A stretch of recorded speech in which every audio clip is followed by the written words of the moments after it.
Once the presentation starts, if everybody could remain muted, but if you have questions, drop them in the chat and we'll have a little bit of time for Q&A at the end so that Sondra can answer any questions anybody has. With that, go ahead and advance, Melinda, for Dale to talk a little bit about our different reward programs and referral programs and a little bit about maybe any open jobs we have right now. Yeah, no, just to plug the programs again, guys. We've had some great wins here recently with employer referrals. Good people know good people, and we've been able to get some of those people to work and get people bonused on that. And we've definitely seen an increase in some good people being referred back to us from our field consultants. Right now we have several opportunities across the country in Texas, in Florida, a few in the Pacific Northwest, in California, and up in the Northeast. So if you know anybody out there, even if they're not looking now, would love to get them on their radar, get them pre-qualified, get them in our database. Best thing to do is just send an email with their resume to recruiting@iss-safe.com. We'll get them in the database and tag you as a referral source and keep you updated on what we can do. And then, of course, any other projects you hear of. Many times you might get a tap on the shoulder or hear about projects outside of what you're working on now. Feel free to let us know those. And if that's a project that ISS can get involved with and do a consulting project, or if it's a staffing opportunity, again, it's a bonus opportunity. So just want everybody to have the opportunity to wear the referral and the business development hat to grow the business. If you have any questions on the programs, feel free to email me anytime. Thanks, Dale. Next slide, Melinda. So we want to introduce a couple new team members in the first quarter. We have Dale Goss, who has a long history with companies like BSI and Shirley Parsons. Dale's a client experience director, and I don't think Dale joined us today. I know Letitia didn't. Letitia's new to our accounting department, so you'll see her name coming up and emails coming from Letitia related to payroll and benefits and things like that. So welcome, Dale. Welcome, Letitia.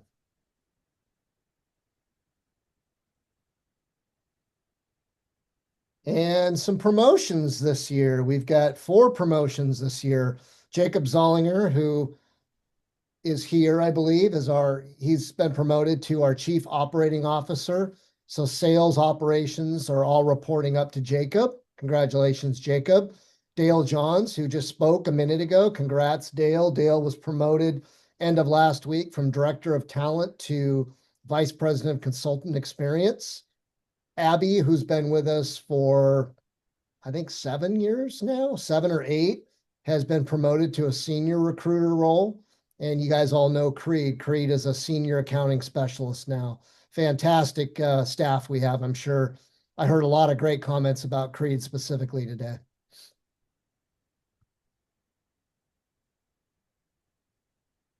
So maybe a little bit, Melinda, on the selfie challenge.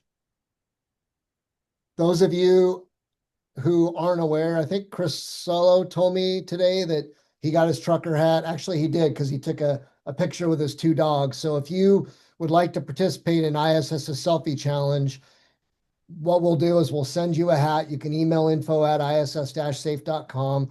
We'll send you a trucker hat, just like the one in the picture. And you take a selfie of it doing something you enjoy or with a background that you enjoy. And we will kind of highlight you on LinkedIn and share that post with the safety world. So if you're interested, again, please just submit the form. We also donate to a charity but that's the whole purpose of it. Yep. So if you participate, we will make a donation to whichever charity you choose. And we promote them along with the cool selfie. So that's not Jacob right there, right? Just to be clear. No. That would be probably an AI dude. Not on my best day. No. So I'm very honored to introduce our speaker today to all of you guys. Sondra Lavoie and I serve on the American Society of Safety Professionals Puget Sound Chapter Executive Steering Committee. And I think I've worked alongside Sondra for a couple of years now. Sondra is a super dynamic professional in the fields of safety, with extensive experience in construction. And I've actually seen her deliver this presentation before, and I think you guys will all agree with me. It's a very dynamic presentation. But, you know, before I really get into Sondra, I want to share a couple statistics with you guys. In 2023, and I'm going to refer to the construction industry because that's kind of our primary industry. In 2023, there were 1,075 work-related fatalities in construction. In the same year, there were 5,095 suicides in the workplace in construction, and there were 15,910 overdoses on construction sites or in the workplace. Almost 22,000 fatalities in construction, and 95% of those were from either suicide or overdose. So if we don't think that mental health is a big issue, we should probably guess again, because it's one of the biggest issues that we're facing now. And I know a lot of companies have campaigns around this. I've worked with Maztec and some others and presented some conferences, and I know it's a topic that we need to keep talking about. So Sondra is going to talk a little bit about, you know, why mental health awareness in construction is so important. I mean, the construction industry has, I think you're going to share some stats, Sondra, but we're looking at suicide rates that are 4 times industry average. Some say 6. And, you know, we're in a high pressure environment. And there's also a stigma, which is breaking down, but she's going to probably talk a little bit about that stigma and the reason why it seems to be so difficult in construction. So let me see if I can bring up your presentation here, Sondra. Share. And my control panel's in the way. There we go. You guys all see that?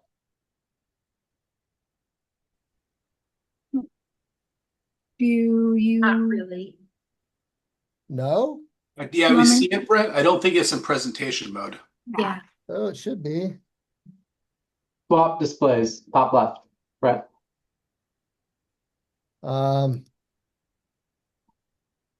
Okay, there we go. So slide mode, slideshow, presenter view. Is it something that we could have Sondra share from her? She can, yeah. That It might worked. be better. It's would weird because we just tested it a minute ago and we're just fine. Yeah, what Sondra, is that okay if you Yeah. share? Can you share? Because we should be able to give you the power to share your screen. Let's do that. How is that looking? Better. All Much. right. Thank you. So first and foremost, my gratitude. Thank you all for spending your time here with us this evening. If you ever are in a bad mood, I do have to say, start saying things that you're grateful for. So first and foremost, I'm grateful for you showing up today and learning about how to have a conversation when you have to have the conversation. Just by a show of hands, maybe by a thumbs up, how many of you have had somebody come to you and say, you know what, I'm done. I'm tapping out. I'm through. I have nothing more to be here for. Yeah, I've been there. It's hard. And you panic. You're like, oh, it's go time. And now I am going to give you some tools and tips and tricks today to keep yourself calm when this happens, to also get some time for hope. We're not therapists. We're safety professionals. We will end this presentation with you feeling more confident in having this conversation. When it's go time, you will have resources available to you at the end of this conversation. And you will also understand that you have the ability to give someone hope, to maybe have an hour or two, or even be that person when that person has chosen this path to decide what they're going to do with their life, how to be there for them. And so the conversation is how you can handle yourself in these moments and the resources that you can take away. So with that being started, a little bit about me. Okay, a little bit about me is I've spent 30 years in construction. I started out as a receptionist, worked my way up. Within that, I got my degree in occupational safety and health. I'm a two-time board certified safety professional award of excellence winner. I'm the only woman who's won it in construction for the CHST. I won it for the STS. I also am the Women in Safety Excellence, the WISE, which you see behind me. Assistant administrator, I'm coming in as the administrator for the next 2 years for the national level. I also help run the common interest groups in Seattle, which is where my passion is. And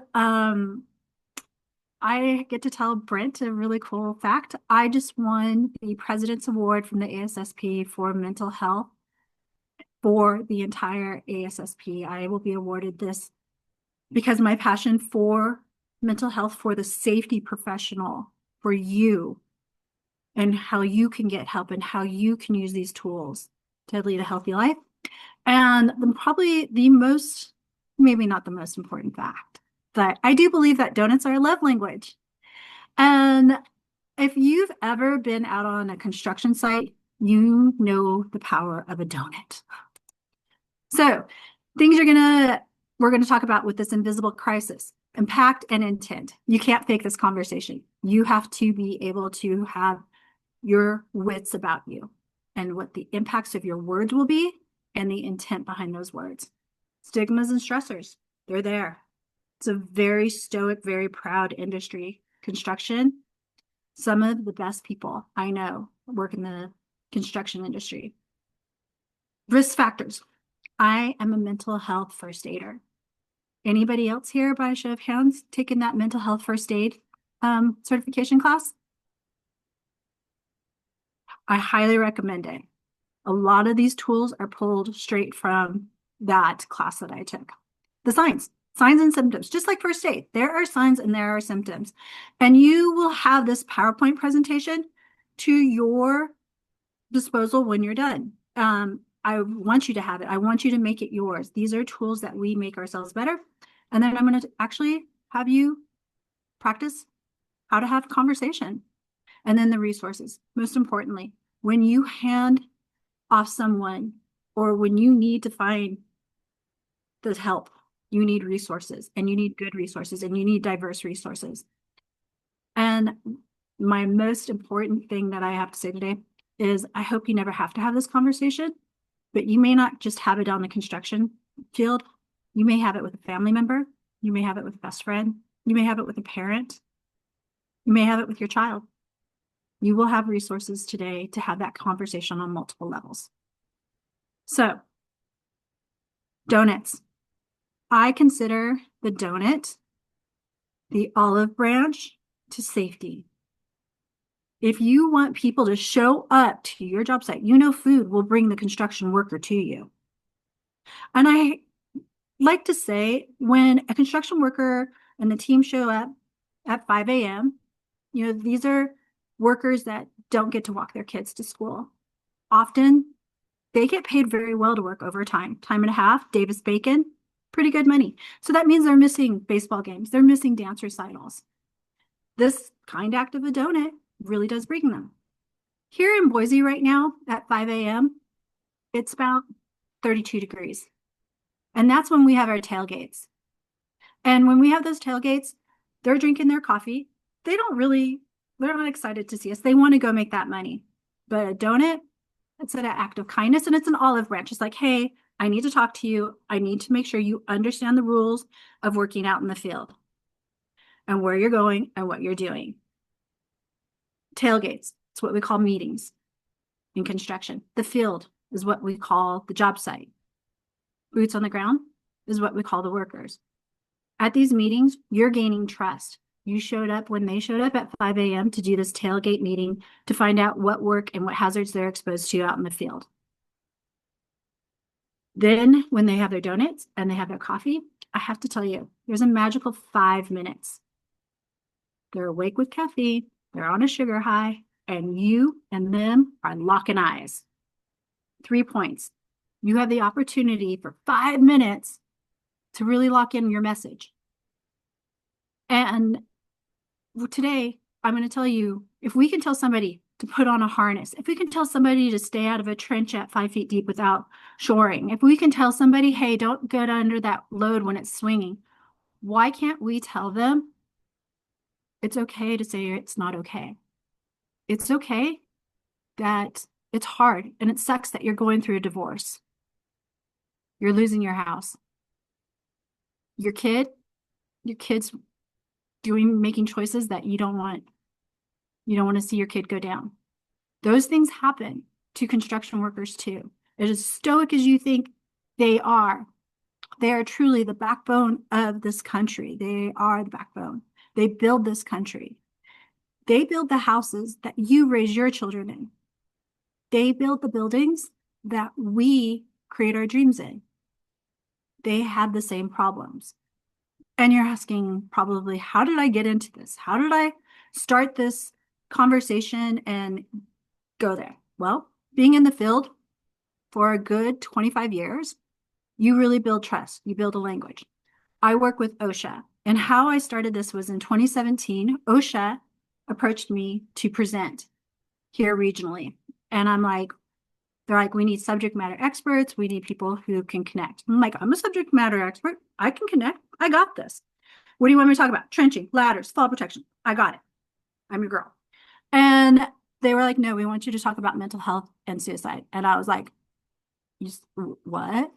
And they're like, yeah, we have an epidemic level of construction workers dying of suicide. Suicide death in construction workers is the 4th highest under emergency services, doctors, and we kind of flip-flop with police officers, and it goes construction's number 3, and police officers. We kind of flip-flop. It is just depending on where the CDC or whoever is giving these stats are deciding where we're at. So I said, you know what? I can do this. I can have that hard conversation with my peers from all the major construction companies here in my region. So first thing I did was go to OSHA. And I don't know if any of you have ever gone to the FATCAT, the Fatality Catastrophe Report, which I think is the strongest tool you can ever use when you're presenting on any topic. And they used to tell you how the person passed away. And I think about this, when you go to the FATCAT, they usually list out the 10 most recent fatalities or catastrophes that they've had that they have up to date. And usually they're about 4 months behind. The number was so big at one point. It was like, for the past 5 years, OSHA keeps this record. It was over 7,500 fatality catastrophes. But the reason why OSHA asked me to come and present is it's an actual recordable. If someone commits to this path of self-harm that leads to death by suicide, it is an OSHA recordable. And I look at the age of these two. I look at Austin and I look at Connor. And I wonder if anybody had the conversation with them. Anybody looked for the signs and the symptoms. What were the stigmas? And I truly was completely bought in that I need to have this presentation and I need to give this presentations to others so they can talk about these actual situations. And I have another reason why I go and I talk. This is my daughter. My daughter works in the trades. My daughter's a lineman. And to know that my own child is working in an industry where they have the 4th highest suicide rate, you bet I'm going to have a lot more passion than the next person when I speak about this topic. And I'm extremely proud of her. And believe me, I ask her all the time, how's your mental health? How's it going? How is it waking up at 5 a.m. at 32 degrees to show up? How are you doing? And a lot of people go, oh, I can have this conversation. Yeah. A lot of us do say, yeah, we could have this conversation. But mental health and well-being in 2021 said only 18 of us will actually engage. 18% of us will actually engage in doing it. 93% of us said, yes, I know the information, I know the resources, but when you see the signs, are you willing to step up? Are you willing to talk about, hey, you're doing things and you're saying things. We need to have a conversation. So with that, in the construction industry, what's going on? High stress, long hours. What's in the pipeline? A lot of people self-medicate. A lot of people self-medicate with legal and illegal drugs. And that's where the alcoholism and the drug use come in, the overdoses. I don't know if any of you have ever seen a fentanyl overdose, but it's rather frightening. And I will tell you, if you've ever had anybody get a hit of Narcan, they just don't pop up and they're not all rainbows and glitter. They usually come up swinging. And that's another topic for another day. But drug use and fentanyl use is a huge reason people are self-medicating. And then we have the stigmas and stressors. So with that, we have that tough guy, tough gal. We have those things. Get her done. Come on, get her done. Aren't you part of this team? Do it or get out. We don't have time for somebody to be whining about their job. My favorite. Back in my day, we let this person do it. And back in my day, we would just, haze that person. Or back in that day, my wife took care of it. Or back in my day, my kid had to deal with it. That's not how it is in this new world that we live in. We have technology. We have so much going on in society. We have social media. Back in my day, we didn't even have cell phones. So, saying that, and it is a stressor. My favorite one always is just man up. Man up. I'm like, really? Come on now. Can we just be nice? Kindness does go a long way. But when you see people do this, how are you standing in your ethical ground as a safety professional to end it here with these stigmas? We are all held to a code of ethics.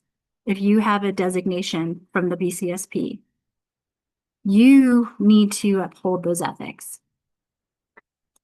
Stressors. Okay. Bills, mortgages, car notes, families. You think stressors? Yeah, those are there. Lifestyle choices. How people choose to live their lives. Exercise, alcohol, substance abuse, stress management. Everybody's going to stress out differently.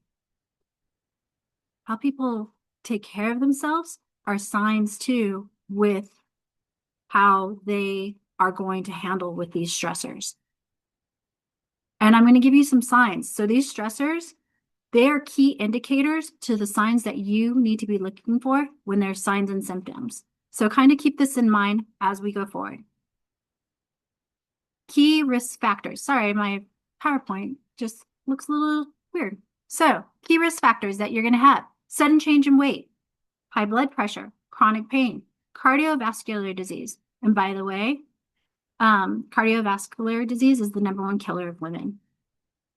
And people will have these as key physical risk factors that will create extra stressors to their jobs. Behavioral. So very much just like safety, you have physical factors and behavioral factors. Stress and anxiety. Our society is so stressed out. Construction workers, think about their stress, schedule, supply chain, things that they have to be on time for. Supervisors, what they're responsible for. I also want you to kind of be open-minded of who we call a construction worker and what we call a construction worker. This kind of construction worker can go from being an estimator, a purchaser, to somebody who is an admin, to someone who is the president of a company.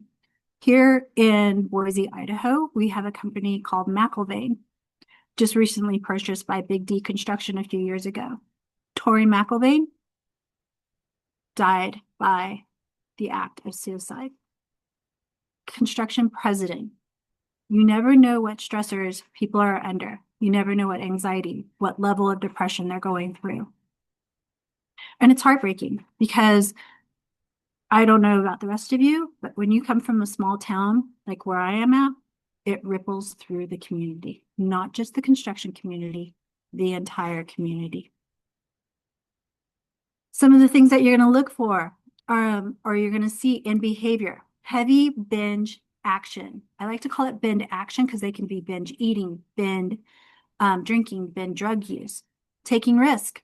You ever see somebody who's a little bit stressed out? They just want to go and, as they like to say, blow those carbs, and they just take really high risk. Risk taking is a big one. And then isolation.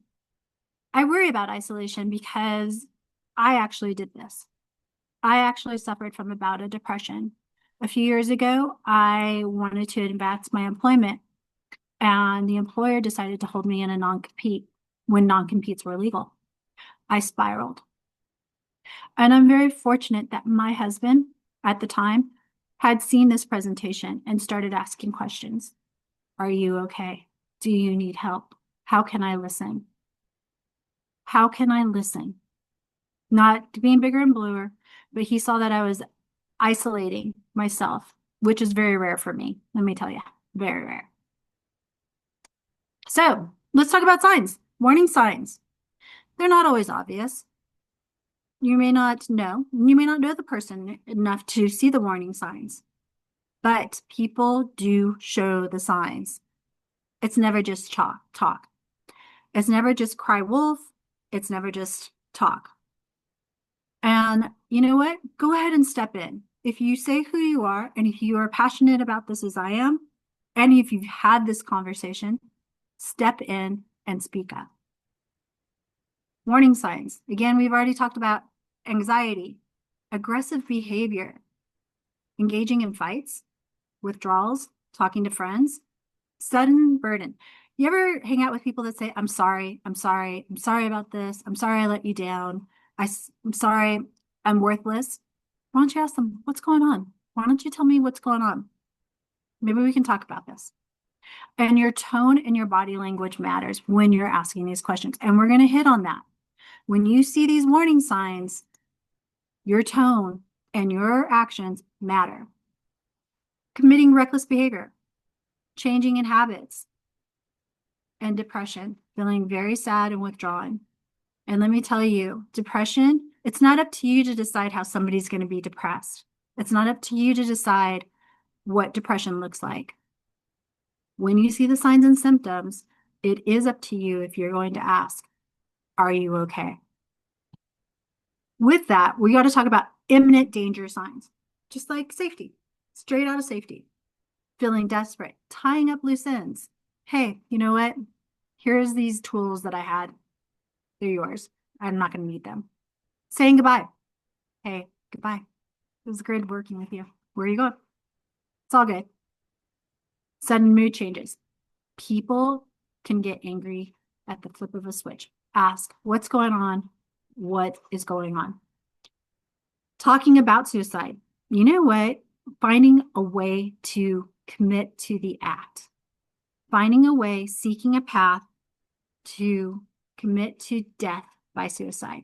And I would like to let you know that commit and completing, those words are no longer used in the discussion of suicide. So we don't say committed suicide and we don't say completed suicide. We say died of suicide or suicide death. So with these imminent danger signs, you need to take note when they're seeking access, you need to take action immediately. If you believe if the person is in imminent danger, call 911. And we're going to talk about 988 because I know a few of you are thinking about 988 and what that can do for you. So with that, if you think that you are in any danger, you must call 911. I don't know if any of you have ever been in an active shooter training, but a lot of people try to find the path and seek the path through death, of suicide through armed forces. We actually had this happen around the corner from my house. Young man, he felt desperate. He brandished a weapon on a cop, and they, as they like to say, neutralized the situation. He committed to the path of death by suicide through armed forces. So, starting the conversation, practice. So, if we were in person, I'd actually have you look to the person to the right of you and person to the right, left of you and say, are you okay? So tonight I challenge you guys, your homework is to ask one person, either via text or even in the chat right now, and say, are you okay? It's simple as that. Be patient and understanding and provide hope. This is buying you time. This is buying you time to get resources. This is buying you time to collect yourself. If you've had this conversation, you know your heart starts racing, your temperature starts rising. Ask directly about it. Don't beat around the bush. This is somebody's life. We're going to talk about it. We're going to ask, hey, what are these thoughts you're having? Why are you acting this way? Why are you binging? Why are you being so risky? And you know what? You've already practiced. You said, hey, are you okay? And say that with sincerity. And remember, you're in a space of trust. It's you and this person. You're in this conduit of trust. You're the safety person. So using your words and using your body language and talking to this person as a human being that's going through a situation that they're having a mental health issue, you're in a very big place of trust. So be there. First and foremost, listen. Do not in the conversation start talking about how this one time you were in a situation with a person, your brother, your mom, your dad, friend. This is your chance and this is your opportunity to listen. You are listening to those signs and those symptoms that we reviewed. You are listening and paying attention to what they have access to. You are paying attention and listening with concern why they are in this situation that they are in and why they deem that the path that they're choosing for self-harm is the only option they have. It is your space of trust that you're going to reassure them and you're going to think about where you're going to go next. You need to validate their feelings. Even if you don't agree, you can say, yeah, that sucks. This is really a bad situation. Again, you're reassuring, you're giving hope, you're giving time. You need to be genuinely concerned. You're having a conversation with a person who's saying, I am ready to leave this space. I'm ready to leave my vessel. I'm ready to leave Earth. I'm done. You need to be genuinely concerned about that. Because also, what if they do go through it and you are the last person they talk to? What if you're the last person they talk to and their wife or their mother or their father say, what did you say? How did you help them? You are maybe that last person that they're going to hold hands with and talk to. Be genuinely concerned. Take the situation seriously. So keep them safe. Create a safe space. Just like what we do in construction, we have a safety plan. What is the safety plan? Ask what is going to keep them safe. They know their body.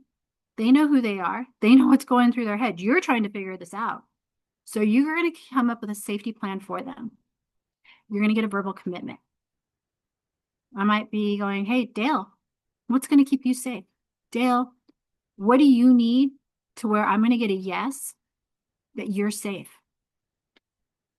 You know, people might just simply go, yes, please, I need help. That's the line that I gave my husband. That's the actual words that I told my husband. Yes, please, I need help. My friend and mentor, my friend Megan, I would love for you to come over. And I'm going to continue the sentence that she said to me. I do not feel safe by myself. I spent 24 hours with her, got DoorDash, a lot of mango ice cream, everything that she needed to feel safe. And I let her cry. I let her do everything she needed to do to feel safe. And I reassured her she was valid in her feelings for 24 hours until a family member could get there. Then let's dial 988 together. A lot of people feel that 988 is not private. Call on my phone. Let's call together. They have licensed counselors on the other end of that phone. 988 is a very important resource to all of us, not just a construction worker, but to you, to me. Also, when you're having this conversation with somebody who means a lot to you. So this is an actual situation that happened. And I can't see the comments, but I would like you guys to take a minute to read this text.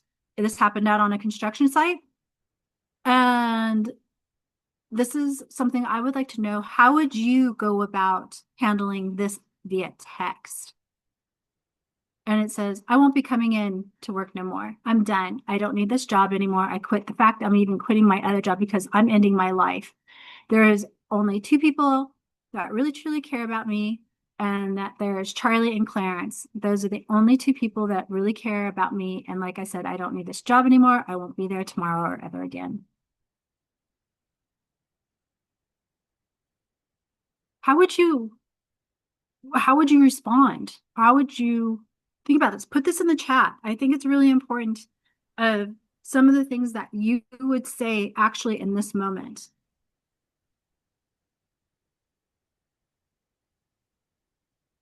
And remember, you're reassuring this person, you're giving them time, you're giving them hope, and you are making sure that they have the opportunity to get the resources that I'm going to present.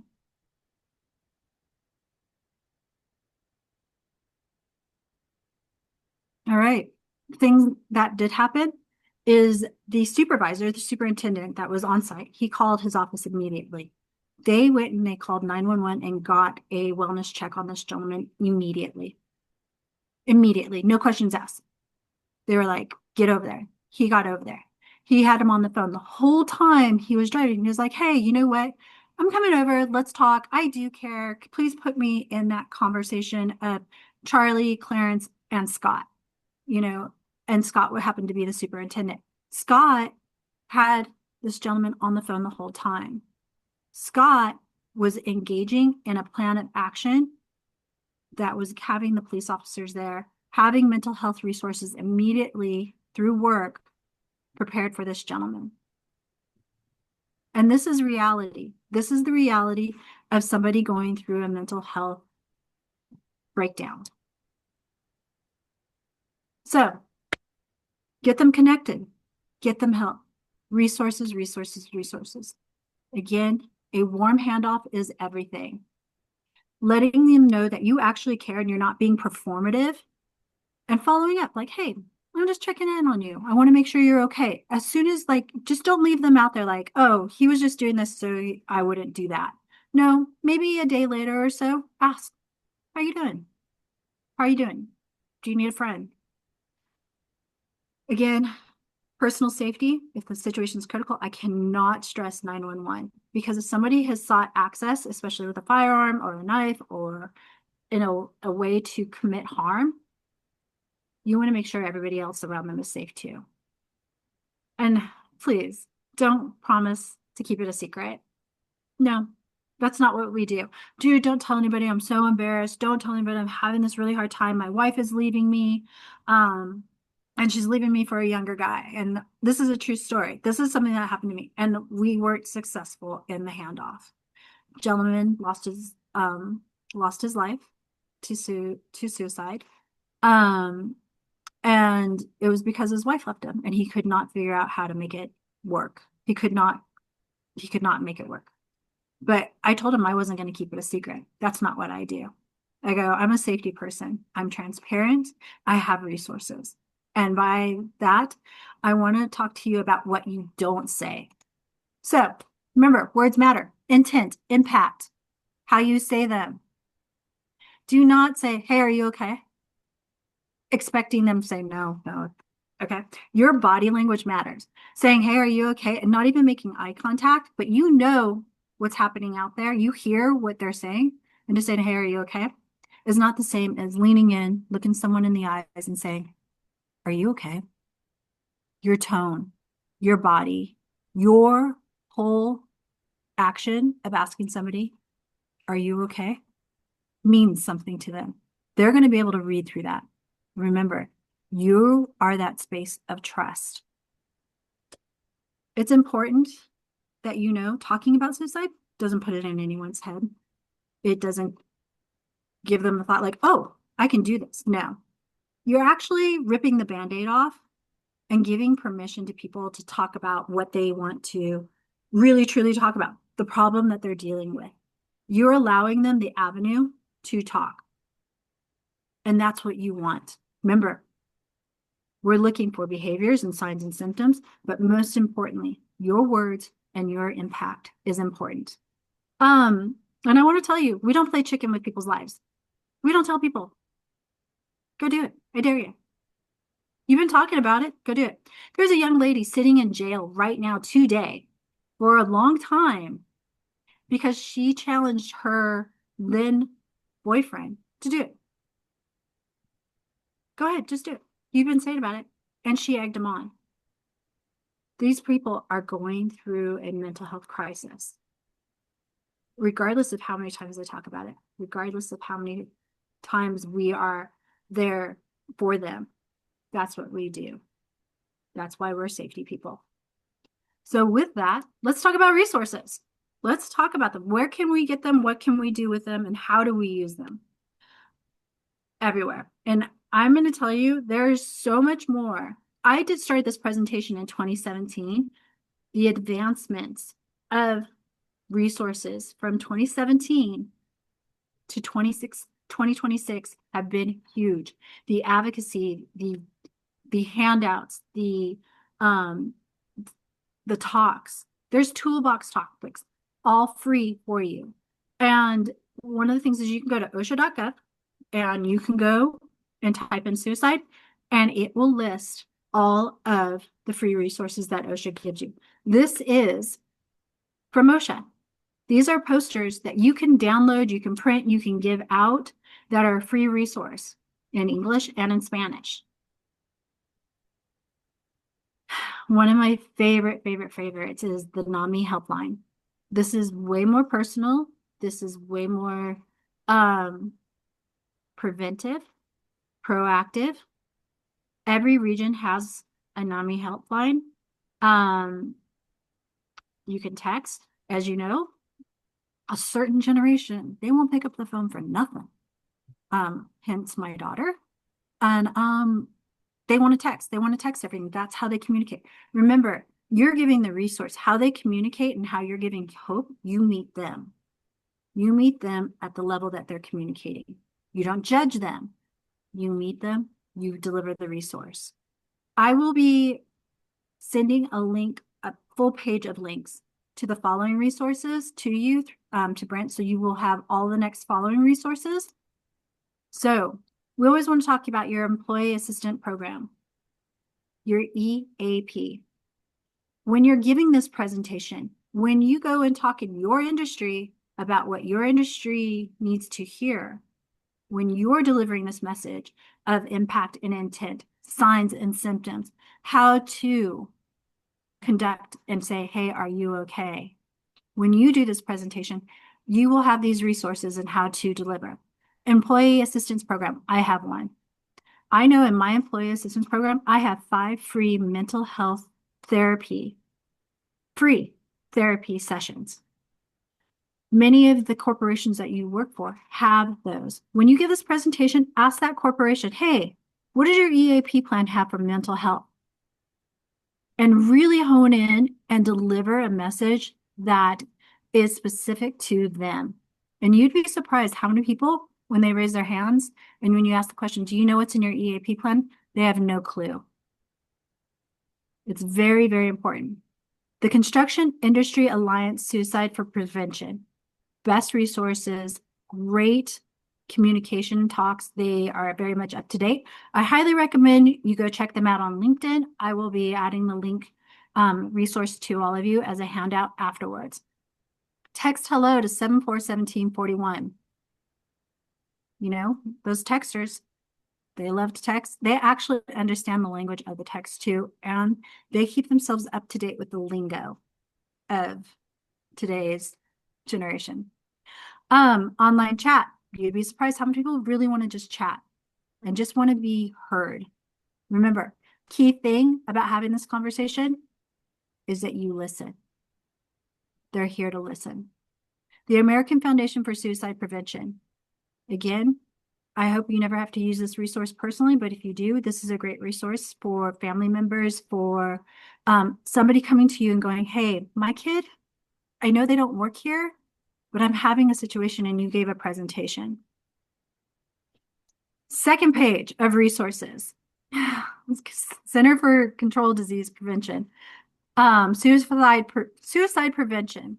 You want facts, you want stats, you want your presentation to hit home, you want to know what key factors, you want to know what drugs people are using currently. What is the newest and most radical addiction that's happening in our society from people from the United States? Go here. Those facts will blow your mind. Construction Working Minds. Resources. How to address this. What happens when someone dies by suicide? What happens? Who is talking to the other construction workers? Who is making sure that the people that are still out in the field can function? I know that even with one of my pets passing, I don't function at 100%. You probably won't even get me functioning at 30%.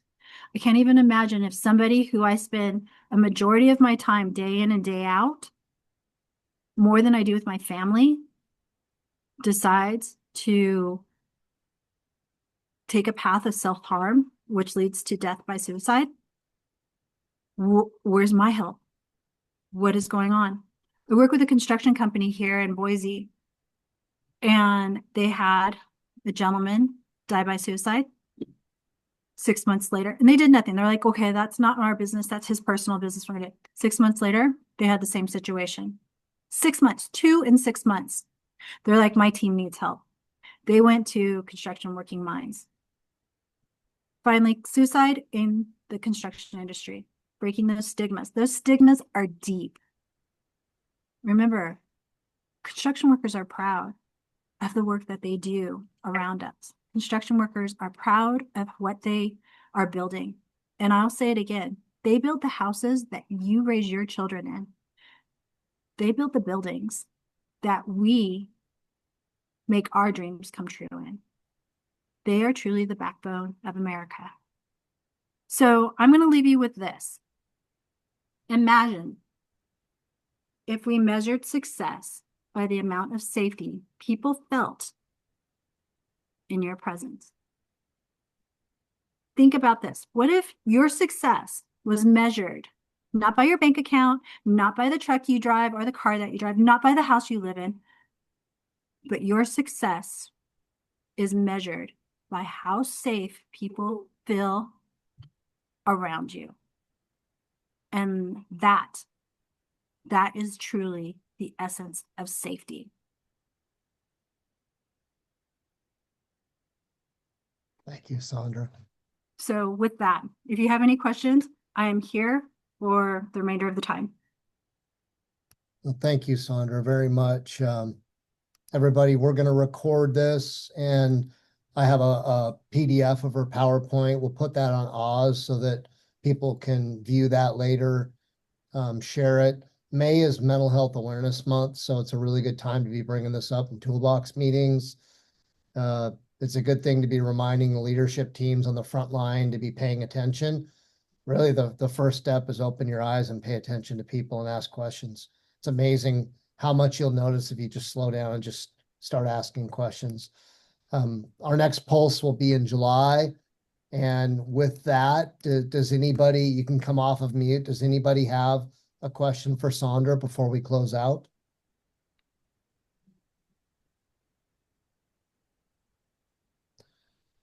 Sondra, what award did you win for the Women in Safety Excellence National Award last year? What was that award? The president of the ASSP awarded me the President's Award for mental health and meditation for the safety professional. I presented to the ASSP, if you guys ever get to go to the PDC, which is probably the most stressful conference ever. You have 8 hours of people telling you how to do your job better, telling you how to keep people alive, or telling you how people have died. And you get to choose every hour 8 different classes of exactly that for 8 hours a day. And I was like, wait a second. As safety professionals, we need a break. You're asking a lot of us for 8 hours a day to just go and be on. And I'll be honest, like we all, when we get into a room, it's like, hey, I'm Safety Sondra and you're Brent, and you're like, wow, wow, wow. Everybody is on when they're at these conferences. What I presented was meditation. And last year was our first year for meditation. We did it 2 mornings in a row. And you have doubters. You have doubters all the time. And well, I said, you know what, let's just try. We did it 2 days in a row, sold out both days. And I am really proud to say more men than women showed up and meditated for an hour, gathered their thoughts. It was a sober event. There are a lot of events that happen at conferences. If you've ever gone to a conference, it's like, come have a drink, come do this, come do that. Not everybody wants to do that. It was an event where people could come in, sit down, decompress. And now this is a staple of the ASSP conference. It will, from here on out, give you, as my peers, as safety professionals, a moment to breathe and collect yourself and deal with what we deal with. And we deal with some really heavy stuff. Well, and you need to be recognized for how much you give to the industry, especially Women in Safety Excellence. I mean, WISE is a common interest group, and the reality is being a woman in safety it's an uphill challenge. It's an uphill battle. And I believe, unless I'm wrong, you won Safety Person of the Year through WISE for all of your efforts as well. So, all you do is give and give and give, whether it's mental health, whether it's meditation, whether it's helping women in the safety profession, whether it's mentoring. And, we appreciate everything you do. And this is a great message. And again, encourage everybody to share this message next month. Also, if you're going to the PDC or if you're going to the Muckleshoot Symposium, the Pacific Northwest Symposium, come up and say hi to me. I would love to introduce myself to you. We're having a fashion show for women, PPE, specifically designed for women. And Robin Overby, who just won our Safety Professional of the Year for Puget Sound, will be hosting that. I hosted it on a national level. So if you're going to be at the PDC in Anaheim, please come watch the fashion show. I've worked really hard on it this past year. Would love to have you there. Awesome. Thank you. And I just want to say thank you for presenting this. And it's not just for us, right? So I know you do this in a lot of places, and it's super meaningful. So thank you. Thank you. And thanks everybody for attending. We'll be sending out info on the July Pulse, which will be our second for the year.